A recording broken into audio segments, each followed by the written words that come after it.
Assalamualaikum warahmatullahi wabarakatuh. Perkenalkan, nama saya Safira Putri Bimadiasti dengan NIM J0303201045 kelas INFA Praktikum 1. Di sini saya akan menjelaskan atau mempresentasikan implementasi dari modul inventory pada ODO. Sebelumnya, kelompok kami memutuskan untuk memilih studi kasus pada PT Cemerlang Jaya. Nah, apa sih PT Cemerlang Jaya itu? PT Cemerlang Jaya adalah sebuah perusahaan yang bergerak di bidang alat tulis kantor. Perusahaan ini menyediakan berbagai macam alat tulis kantor, mulai dari kategori alat tulis, kertas, peralatan kantor umum, dan lain sebagainya.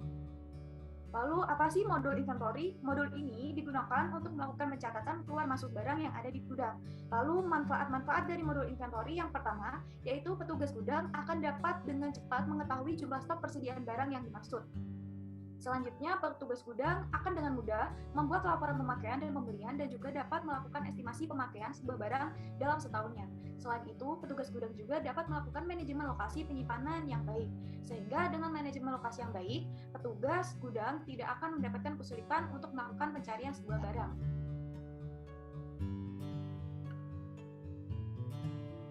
Lalu akan muncul tampilan seperti yang ada di layar. Kemudian kita bisa klik Start Now. Kemudian layar akan menampilkan berbagai macam modul yang disediakan oleh ODO. Di sini terdapat berbagai macam modul dan saya memilih pada sistem informasi manufaktur yang berfokus pada inventory. Langsung saja kita pilih inventory. Kemudian kita klik continue. Dan di sini kita diminta untuk memasukkan data-data seperti nama lengkap, email, company name. Di sini company-nya PT Cemerlang Jaya. Lalu company size-nya kurang dari 5 karyawan, kemudian primary interest-nya I'm a student. Lalu kita klik Start Now. Lalu layar akan muncul Welcome to ODO.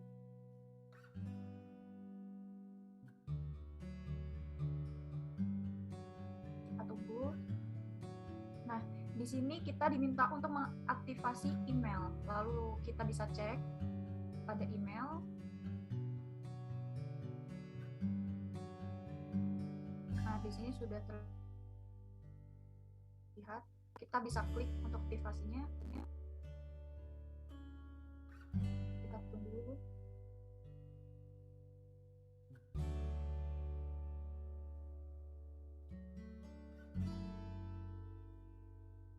Nah, di sini kita bisa skip. Nah, karena prosesnya sudah selesai, kita bisa klik Go to PT Cemerlang Jaya. Nah, di sini kita sudah masuk pada aplikasinya, terdapat menu discuss, inventory, apps, dan setting. Nah, kita bisa atur dulu dari setting, di menu setting. Pada general setting di sini terdapat user, lalu language, ini bahasa. Jika kita ingin mengganti bahasa, kita bisa klik add language. Lalu kita cari bahasanya, semisal kita cari bahasa Indonesia, kita klik add. Kemudian kita switch to Indonesian atau bahasa Indonesia and close.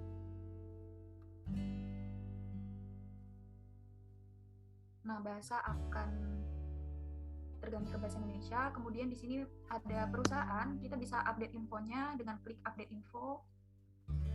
Lalu kita ketikkan jalannya. Misal di sini jalan Pajajaran. Kotanya misal Kota Bogor. Provinsinya Jawa Barat. Indonesia. Lalu mata uangnya ini rupiah. Ponselnya kita bisa masukkan, misal emailnya kita bisa masukkan email ini, lalu situs webnya bisa dihapus.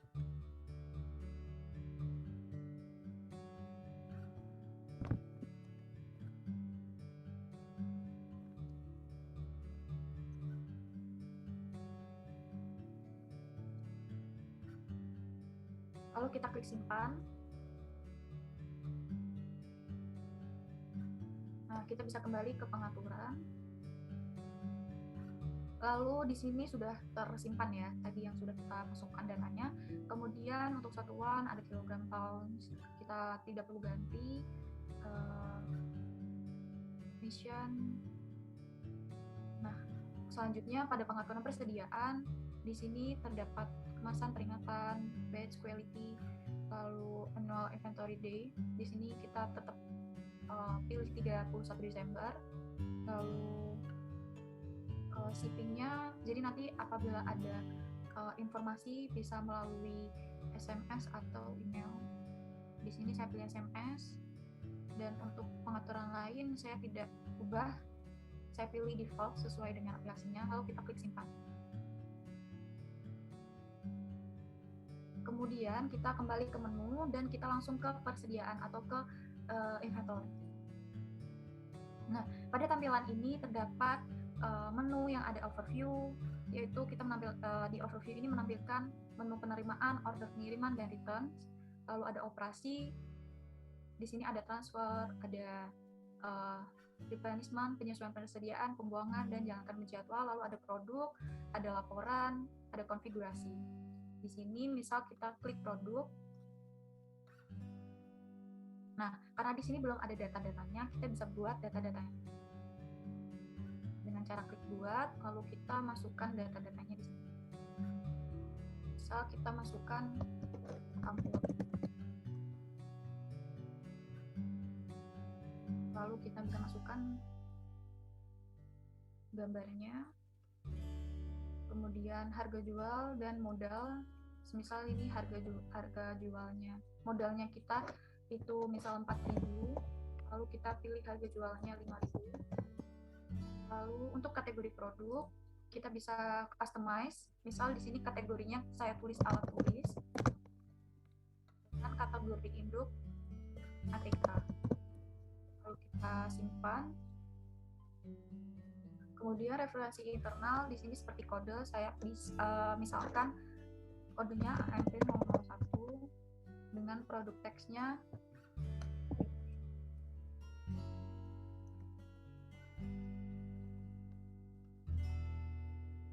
di sini. Untuk menu selanjutnya kita pilih persediaan. Nah, kita bisa atur beratnya, misal kita pilih 2 kilo, volumenya 1, lama waktu pengiriman untuk pelanggan, misal kita pilih 2 hari, lalu kita bisa simpan. Nah, pada produk di sini otomatis kita terdapat produk yang sudah kita tambahkan tadi. Jika kita mau atau ingin menambahkan produk yang ada di gudang, kita bisa klik buat lagi dan lakukan dengan cara yang sama seperti yang tadi. Nah, berikut adalah barang-barang produk-produk yang sudah saya tambahkan dengan cara yang seperti sebelumnya. Kemudian kita kembali ke overview. Di sini ada menu penerimaan, order pengiriman, dan returns. Kita klik penerimaan. Nah, kita bisa membuat penerimaannya karena pada sebelumnya, yaitu pada produk di sini di gudang masih terdapat 0 unit semua. Jadi di gudang masih belum ada barang-barang dan baru terdapat data-datanya saja. Nah, bagaimana cara untuk menambah produk-produk tersebut dengan cara kita ke menu overview, lalu klik penerimaan, lalu kita klik buat, lalu kita klik di sini, misal dari kita receive from-nya itu dari PP, lalu dokumen sumbernya. Nah, kita bisa klik buat, lalu kita klik dokumen sumber. Di sini kita misalkan PO 001. Lalu kita masukkan produk mana yang ingin kita tambahkan jumlahnya. Nah, misal kita klik add a line, lalu kita pilih produknya. Misal kita pilih produknya kertas HVS durability-nya 70 gram. Lalu kita misal ingin menambah barang di gudang sebanyak 20 unit, lalu tambah lagi, semisal kita pilih amplop coklat, kita minta untuk 30 unit, kita tambah lagi produknya, misal kapur sarjana sejumlah 10, lalu misalkan lagi ballpoint caster sejumlah 30. Lalu kita bisa print labelnya.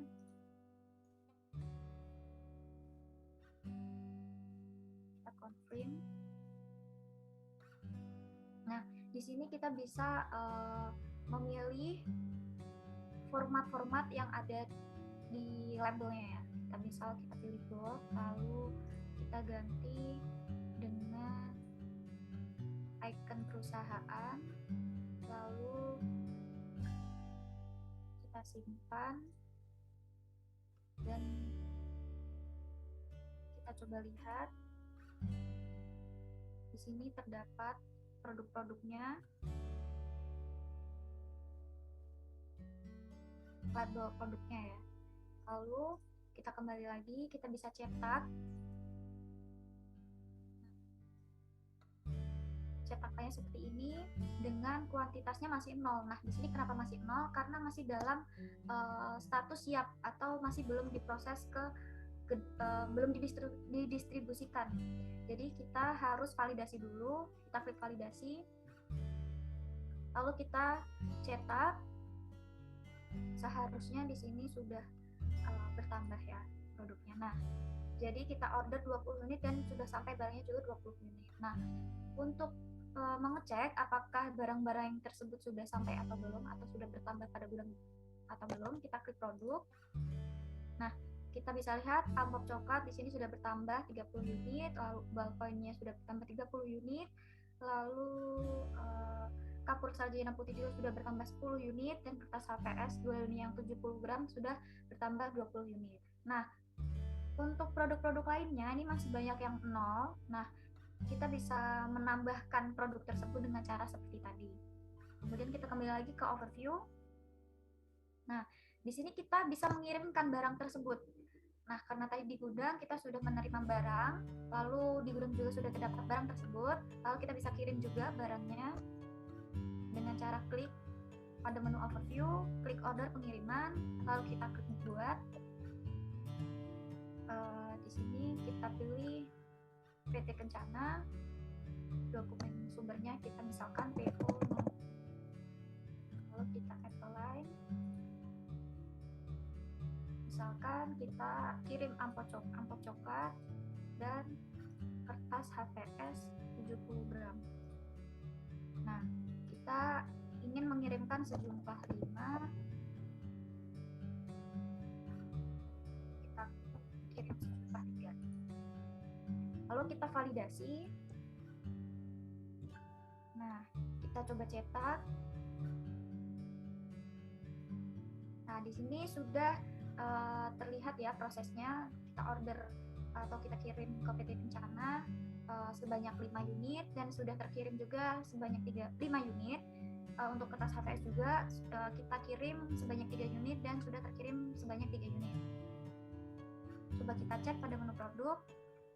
Nah, yang semula amplop coklat ini terdapat 30 unit, nah akan berkurang sebanyak 5 unit tadi karena kita sudah kirim, jadi sisa 25 unit. Lalu kertas HVS juga yang tadi semulanya terdapat 20 unit, kita kirim 3 ke PT Kencana sehingga sisa 17 unit.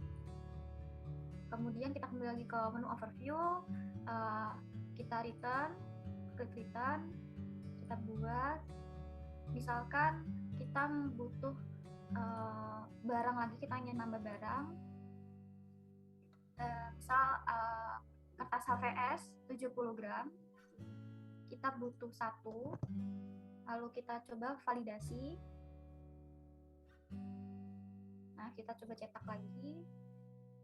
Di sini bukti delivery slip-nya yaitu sudah menerima 1 unit dan sudah terdapat di gudang 1 unit juga. Kita coba cek pada menu produk.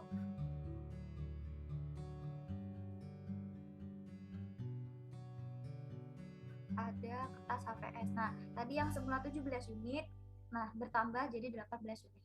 Kemudian kita menu operasi, di sini terdapat transfer.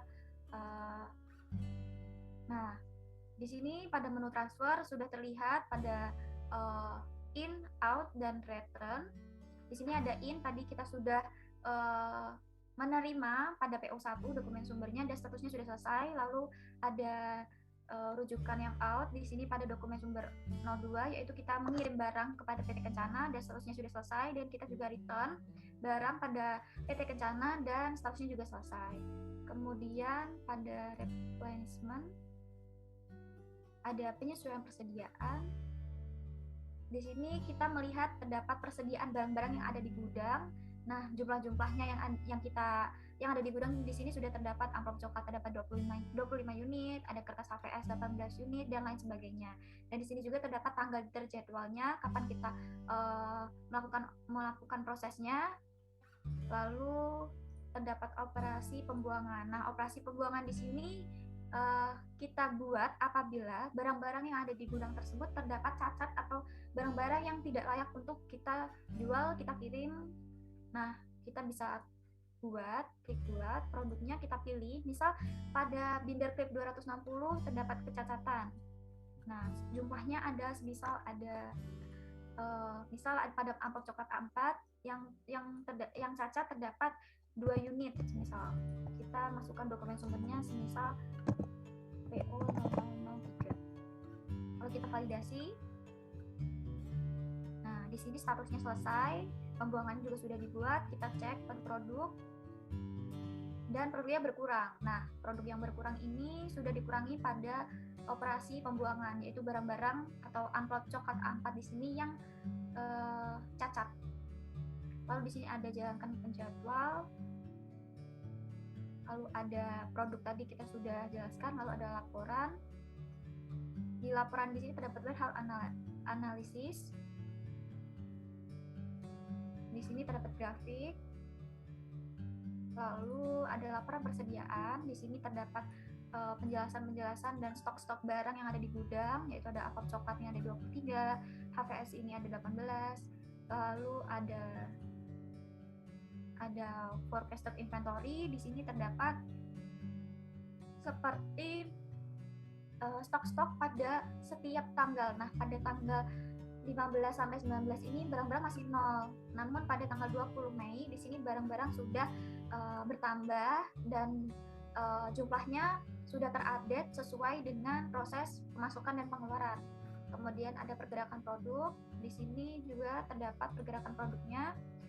Dari jumlah total, semisal tadi kita menambahkan produk 30, lalu kita mengirim barang sebanyak 5, lalu di sini ada SP ini pembuangan sebanyak 2.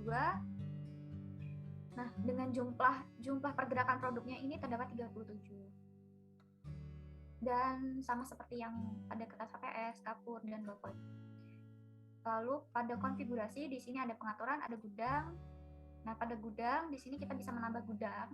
Nah, gudang yang pertama itu ada gudang utama itu PT Cemerlang Jaya.